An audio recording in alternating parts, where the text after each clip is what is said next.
नमस्कार। हम सभी ने बीते दिनों में देश का सामर्थ्य और उसका संयम दोनों देखा है। मैं सबसे पहले भारत की पराक्रमी सेनाओं को, सशस्त्र बलों को, हमारी खुफिया एजेंसियों को, हमारे वैज्ञानिकों को, हर भारतवासी की तरफ से सैल्यूट करता हूं। हमारे वीर सैनिकों ने ऑपरेशन सिंदूर के लक्ष्यों की प्राप्ति के लिए असीम शौर्य का प्रदर्शन किया। मैं उनकी वीरता को, उनके साहस को, उनके पराक्रम को आज समर्पित करता हूं हमारे देश की हर माता को, देश की हर बहन को और देश की हर बेटी को ये पराक्रम समर्पित करता हूं। साथियों, 22 अप्रैल को पहलगाम में आतंकवादियों ने जो बर्बरता दिखाई थी, उसने देश और दुनिया को झकझोर दिया था। छुट्टियां मना रहे निर्दोष मासूम नागरिकों को धर्म पूछकर उनके परिवार के सामने, उनके बच्चों के सामने बेरहमी से मार डालना, यह आतंक का बहुत विभत्स चेहरा था, क्रूरता थी। ये देश के सद्भाव को तोड़ने की घिनौनी कोशिश भी थी। मेरे लिए व्यक्तिगत रूप से ये पीड़ा बहुत बड़ी थी। इस आतंकी हमले के बाद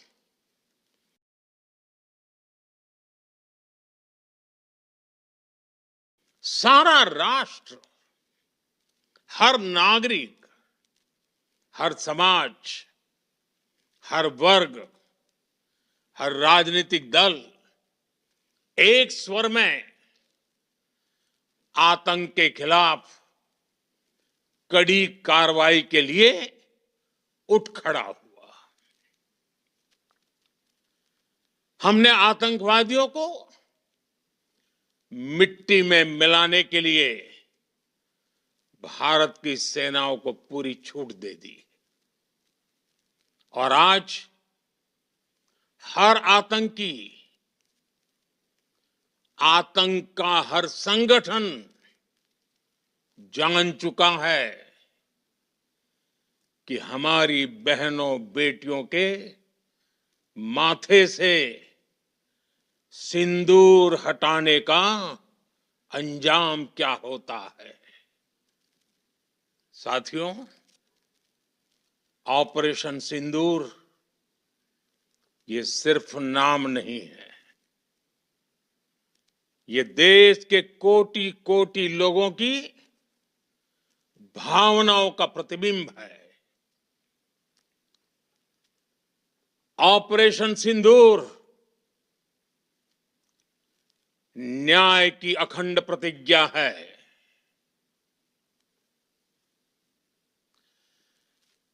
6 मई की देर रात, 7 मई की सुबह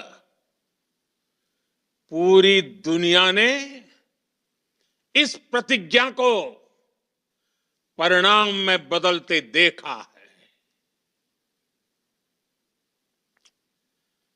भारत की सेनाओं ने पाकिस्तान में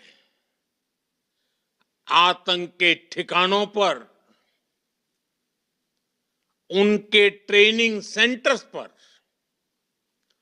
सटीक प्रहार किया। आतंकियों ने सपने में भी नहीं सोचा था कि भारत इतना बड़ा फैसला ले सकता है। लेकिन जब देश एकजुट होता है, नेशन फर्स्ट की भावना से भरा होता है, राष्ट्र सर्वोपरि होता है, तो फौलादी फैसले लिए जाते हैं, परिणाम लाकर दिखाए जाते हैं। जब पाकिस्तान में आतंक के अड्डों पर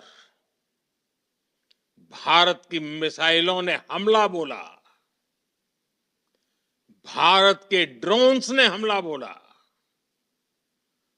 तो आतंकी संगठनों की इमारतें नहीं, बल्कि उनका हौसला भी थर्रा गया। बहावलपुर और मुरिद के जैसे आतंकी ठिकाने एक प्रकार से ग्लोबल टेररिज्म की यूनिवर्सिटीज रही है।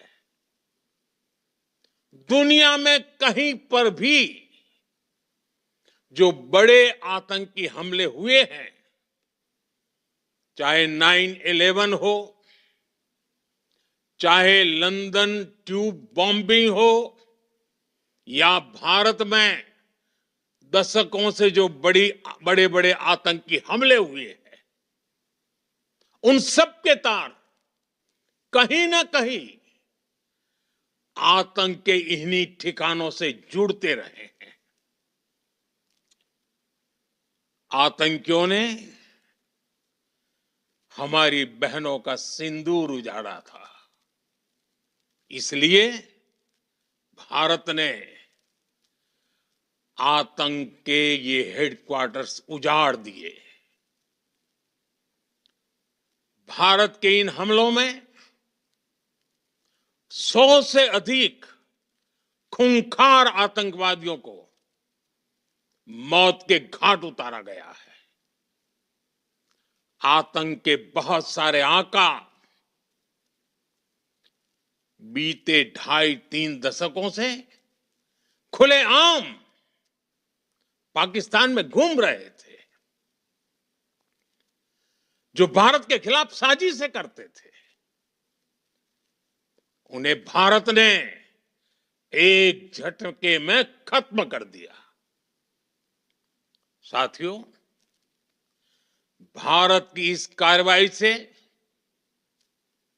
पाकिस्तान घोर निराशा में गिर गया था, हताशा में गिर गया था,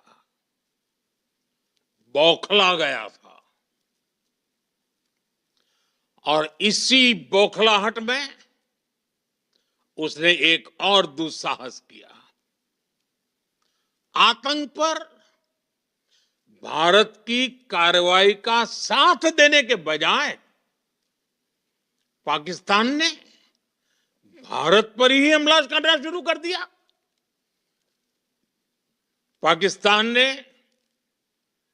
हमारे स्कूलों, कॉलेजों को, गुरुद्वारों को, मंदिरों को, सामान्य नागरिकों के घरों को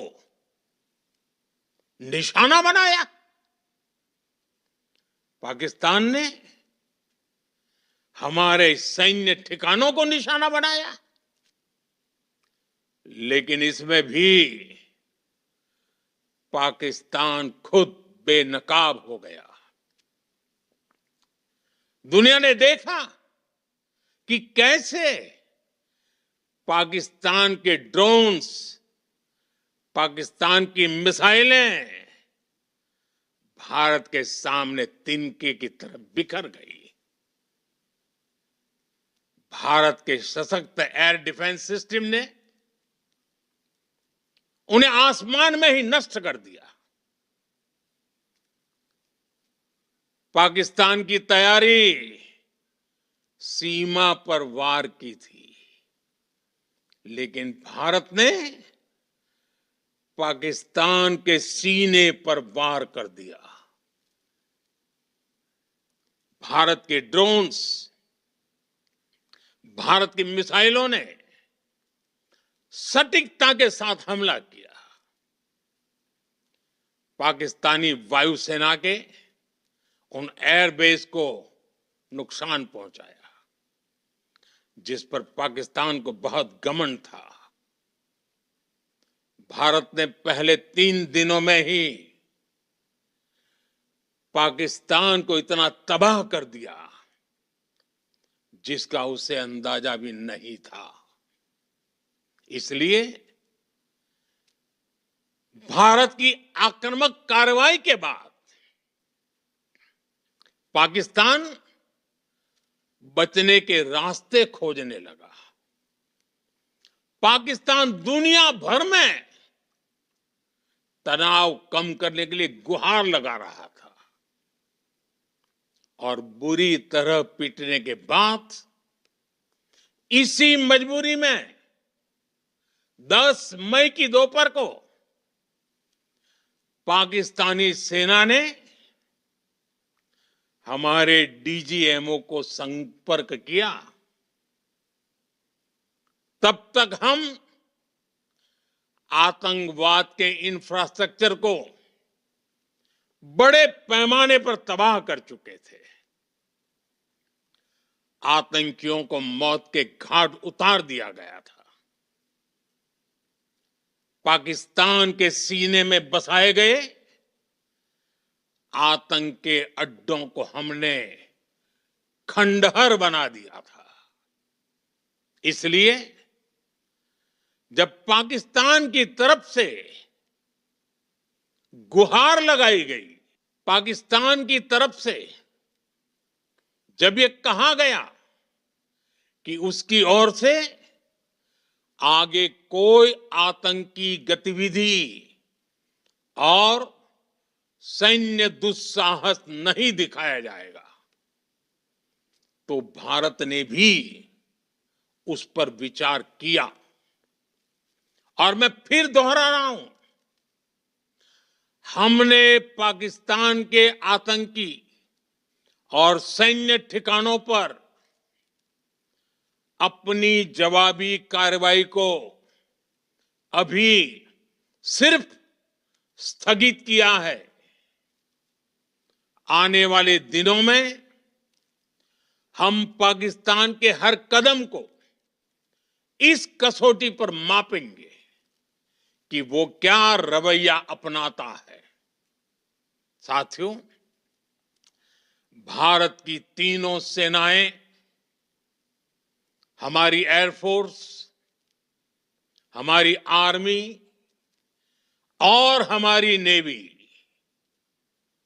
हमारी border security force BSF, Bharat के अर्धसैनिक बल लगातार अलर्ट पर है। सर्जिकल स्ट्राइक और एयर स्ट्राइक के बाद अब ऑपरेशन सिंदूर आतंक के खिलाफ भारत की नीति है। ऑपरेशन सिंदूर ने आतंक के खिलाफ लड़ाई में एक नई लकीर खींच दी है, एक नया पैमाना, न्यू नॉर्मल तय कर दिया है।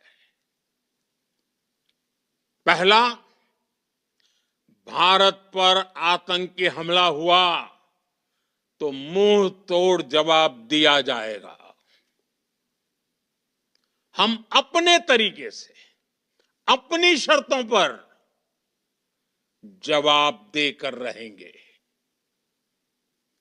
हर उस जगह जाकर कठोर कार्रवाई करेंगे जहां से आतंक की जड़ें निकलती हैं। दूसरा, कोई भी न्यूक्लियर ब्लैकमेल भारत नहीं सहेगा। न्यूक्लियर ब्लैकमेल की आड़ में पनप रहे आतंकी ठिकानों पर भारत सटीक और निर्णायक प्रहार करेगा। तीसरा, हम आतंक की सरपरस्त सरकार और आतंक के आकाओं को अलग अलग नहीं देखेंगे। ऑपरेशन सिंदूर के दौरान दुनिया ने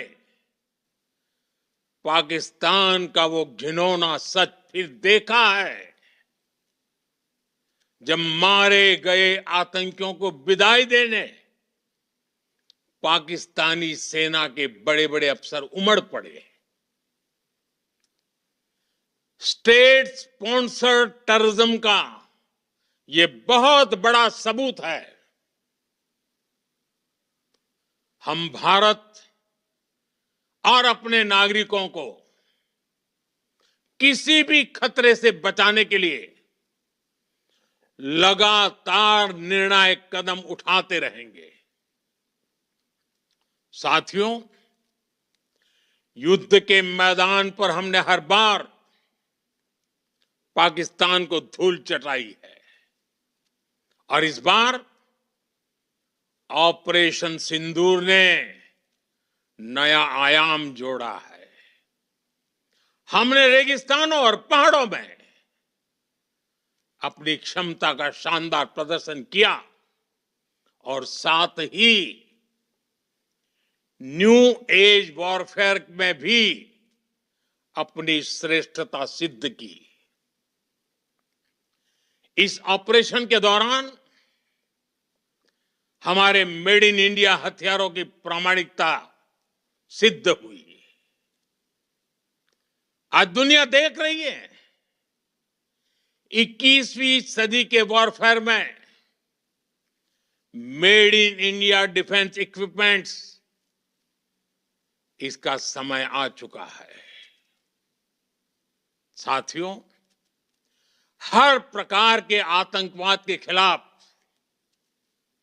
हम सभी का एकजुट रहना, हमारी एकता हमारी सबसे बड़ी शक्ति है। निश्चित तौर पर ये युग युद्ध का नहीं है, लेकिन ये युग आतंकवाद का भी नहीं है। टेररिज्म के खिलाफ जीरो टॉलरेंस, ये एक बेहतर दुनिया की गारंटी है। साथियों, पाकिस्तानी फौज,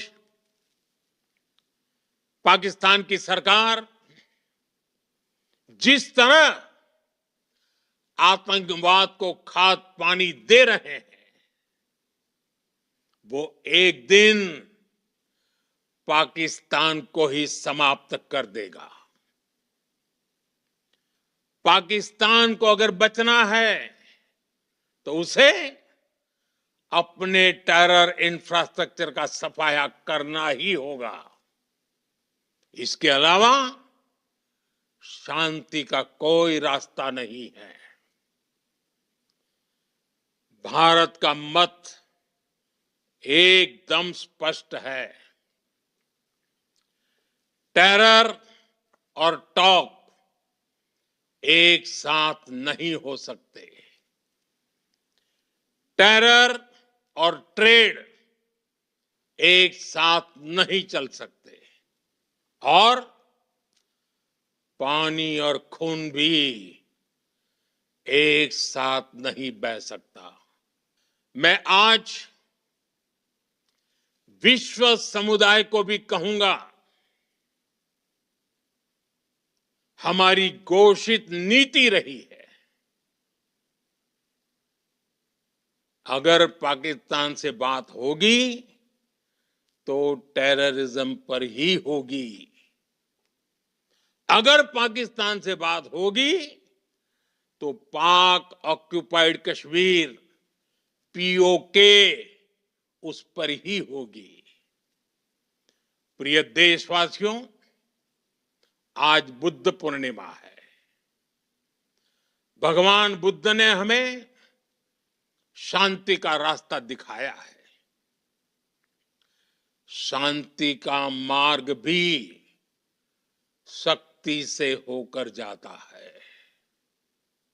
मानवता शांति और समृद्धि की तरफ बढ़े, हर भारतीय शांति से जी सके, विकसित भारत के सपने को पूरा कर सके, इसके लिए भारत का शक्तिशाली होना बहुत जरूरी है। और आवश्यकता पड़ने पर इस शक्ति का इस्तेमाल भी जरूरी है। और पिछले कुछ दिनों में भारत ने यही किया है। मैं एक बार फिर भारत की सेना और सशस्त्र बलों को सैल्यूट करता हूं। हम भारतवासी के हौसले, हर भारतवासी का एकजुटता का शपथ, संकल्प, मैं उसे नमन करता हूं। बहुत बहुत धन्यवाद। भारत माता की जय। भारत माता की जय। भारत माता की जय।